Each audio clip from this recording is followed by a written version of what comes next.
You may have heard about CityWorks Expo. For years now, we've been bringing people together to share big ideas for better places.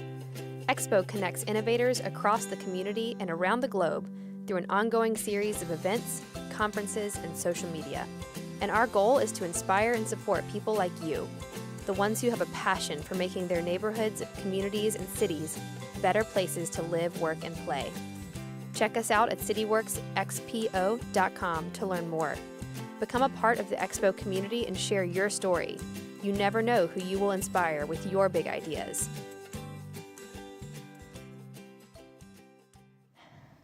Hello, Expo. Thank you for having me today. I'm so excited to be here.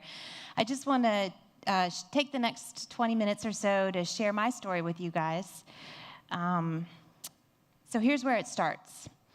I found my passion for the environment at a very young age.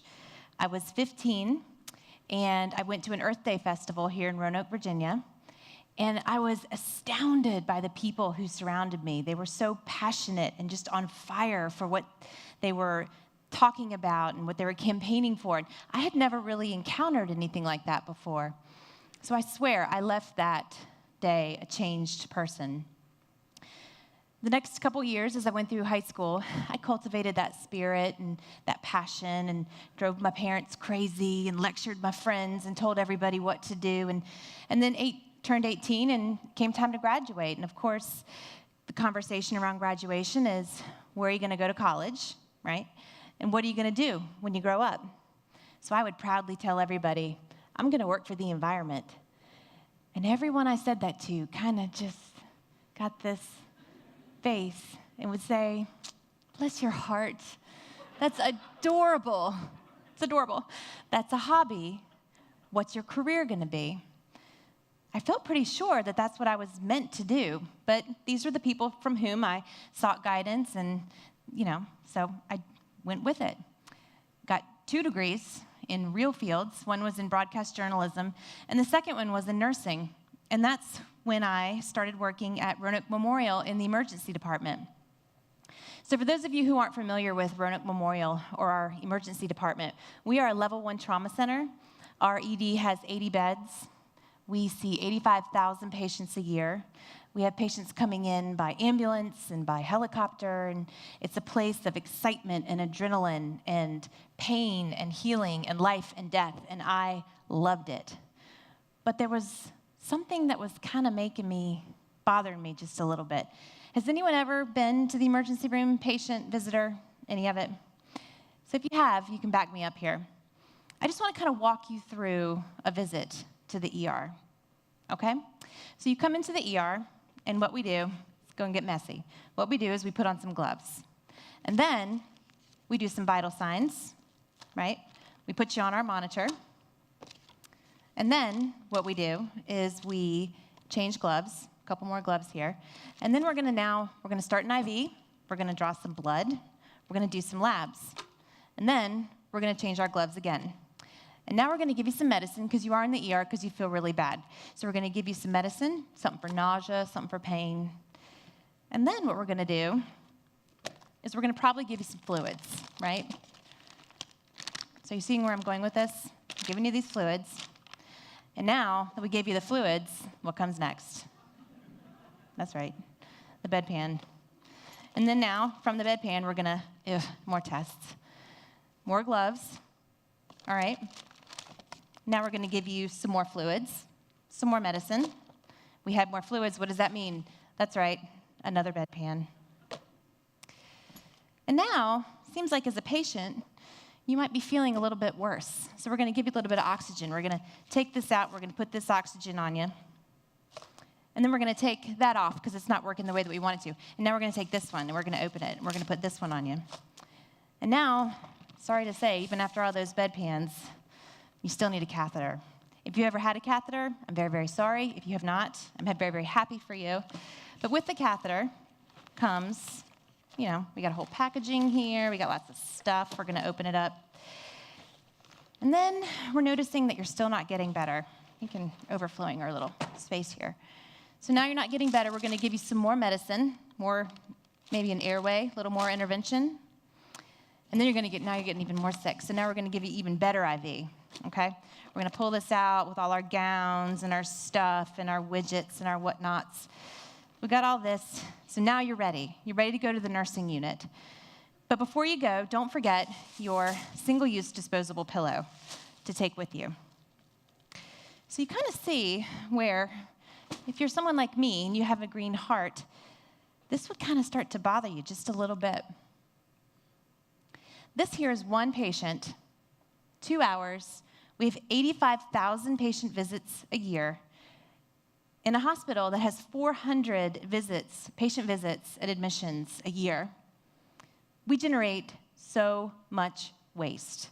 To be exact, 5.5 million pounds of waste come out of Roanoke Memorial Hospital every year. And don't even get me started on the lights, 24/7 on all the time.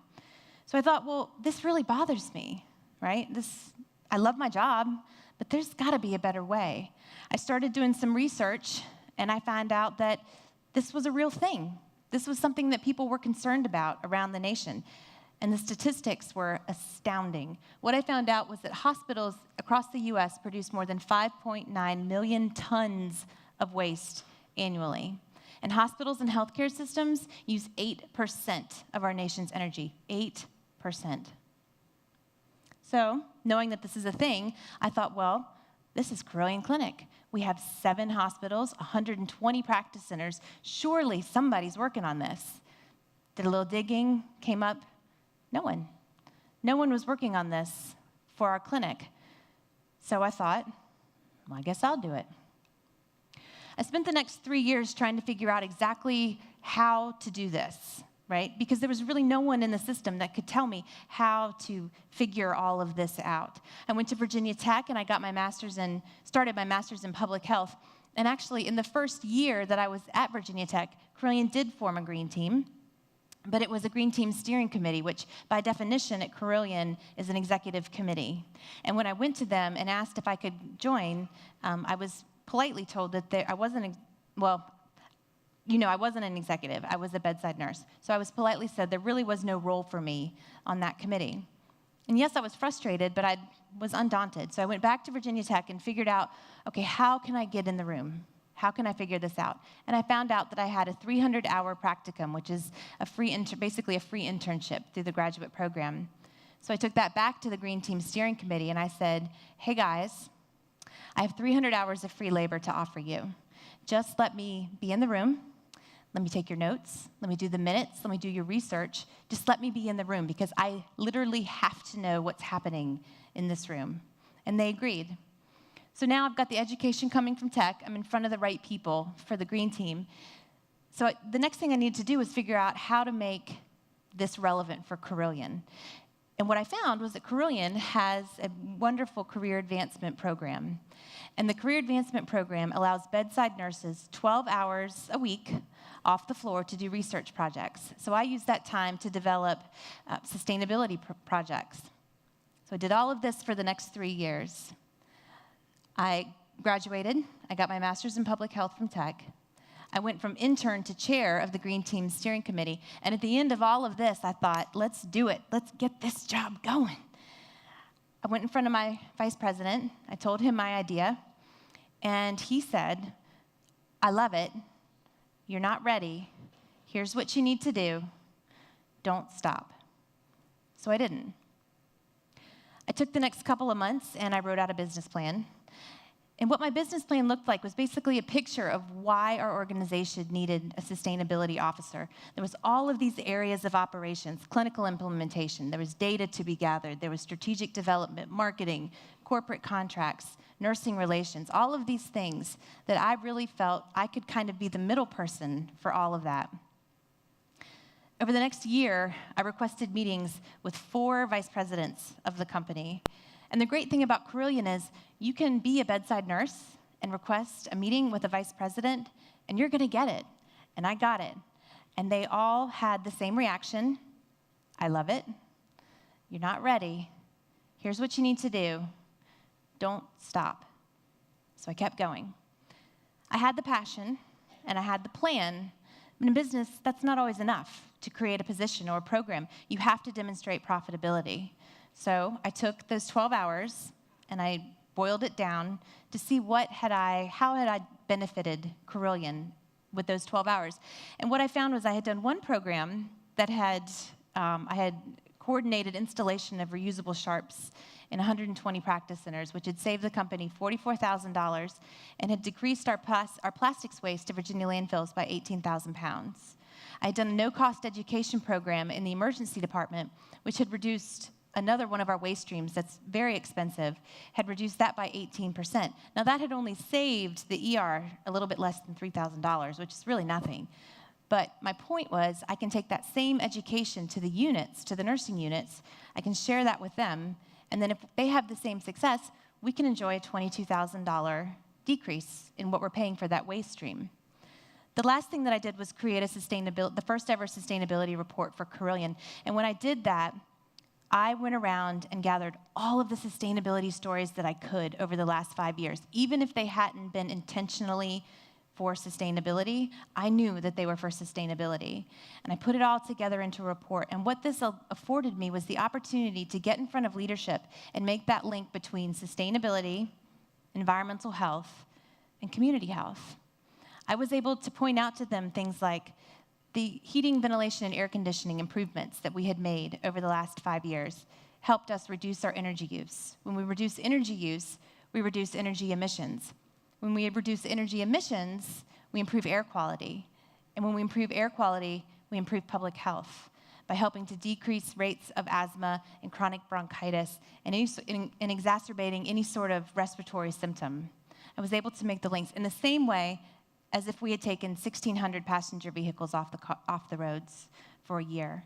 So I was able to kind of tie it all up into a neat bow. And by doing that, I suddenly became the one person at Carilion who knew the most about our whole picture of sustainability. I went back one more time to one more VP, and I said, please, let me do this. I'm crazy about this. And he said, let's do it. So I became the first efficiency and sustainability officer for Carilion Clinic. It was awesome. It was a really, really great day. And then we had to do the work, right? Had to do the work. So I grabbed one of my cohorts, a brilliant guy from community outreach, one of my dear friends, and he's also on the green team with me, and he and I sat together because on this green team that we had been working on together, we really felt like we'd been spinning our wheels. We felt like everybody was coming into the room with their sustainable projects, and we were just really patting each other on the back, but we weren't really working toward anything. So we took a really hard look at what Carilion had been doing, and we found that we had some really enormous successes. We had the reusable sharps container program that had also been implemented in the hospitals, and that program had saved our clinic $615,000 and had decreased our plastics waste to Virginia landfills by 754,000 pounds. We were retrofitting to LED lighting in many of our buildings and in many departments, and in some areas we were enjoying we were only using 8% of the energy that we had previously been using. That's a 92% drop in energy use.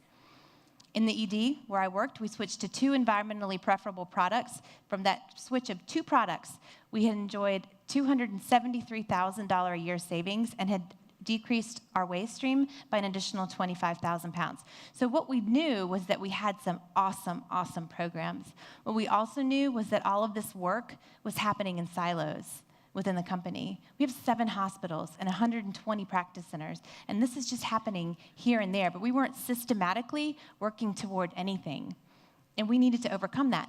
The other thing that we knew was that nobody knew about this. Employees didn't know about it. The public didn't know about it. We were missing the boat entirely in spreading this good word. What we knew that we needed was to evolve. We needed an evolution of the green team, and we needed an evolution of our work in environmental sustainability to start a revolution. So we did some research, and what we found was the Healthier Hospitals Initiative. HHI was created by 12 of the largest U.S. health systems. It provides proven frameworks and implementation tools for our work in sustainability. And the great thing about it is it comes at no cost to Carilion. It's a free initiative. So we had the model.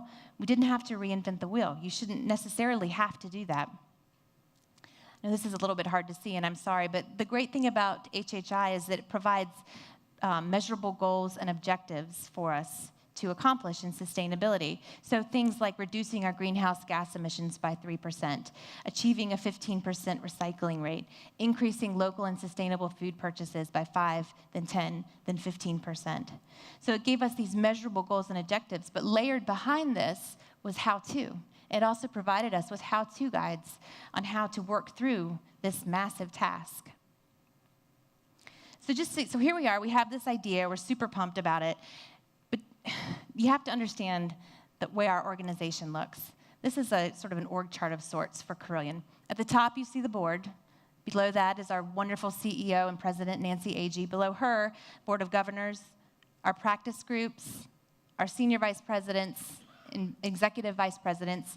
Under them, a whole bunch more vice presidents and chairs of medicine. And below them are 11,200 employees, all working for the same company. And here we are, down here in this bottom corner with just this awesome idea, but we have to figure out how to get it from here to there. So, what'd I do? Requested a meeting with the president and CEO, Nancy Agee, and I got that meeting.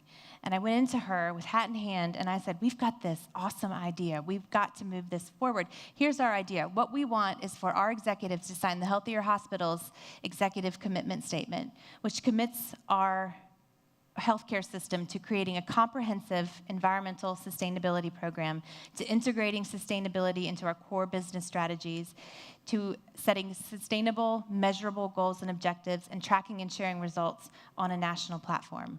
And she said, I love it. You're not ready. This is what you need to do. Don't stop. So we didn't. We got in front of our senior management team. All those people at the top, on the top of the org chart, we got in front of them and gave them the same pitch. We told them all of the key benefits and that we wanted them to sign this executive commitment statement. Can't see that, but we also created an environmental stewardship council with an oversight committee of senior vice presidents and vice presidents. And on the bottom level, we had work groups for less waste, leaner energy, smarter purchasing, safer chemicals, community outreach. We kind of really laid it out for them. But as we've already discussed, passion and a plan, it's not really enough. You also have to show profitability. So what I was able to share with them is what I perceived to be the potential savings from the first 3 projects that we could go for. But we would definitely, was no guarantees, but we're not going to achieve that unless they put this process in place. And don't you know, they signed that document. All of the major executive vice presidents, senior vice presidents, CEOs, everybody, they signed the document and they said that they were ready to go for it. Another great day. So I want to give you guys a quote here. This is Peter Drucker, who is a management consultant and an author, and he has this wonderful quote that I just love so much about healthcare. Healthcare is the most difficult, chaotic, and complex industry to manage today, and the hospital is altogether the most complex human organization ever devised. I love that. We took this most difficult, chaotic, and complex industry, and yes, we added an entirely new layer of complexity, but what an amazing layer it is. And I would challenge you today, knowing this group, having met the people in this room and hearing your passion, I guarantee there's someone out there who in your business has this awesome idea, something that you really want to go for, and you're thinking, that's crazy. I can't do that. You can and you should. So what are we doing now at Carilion?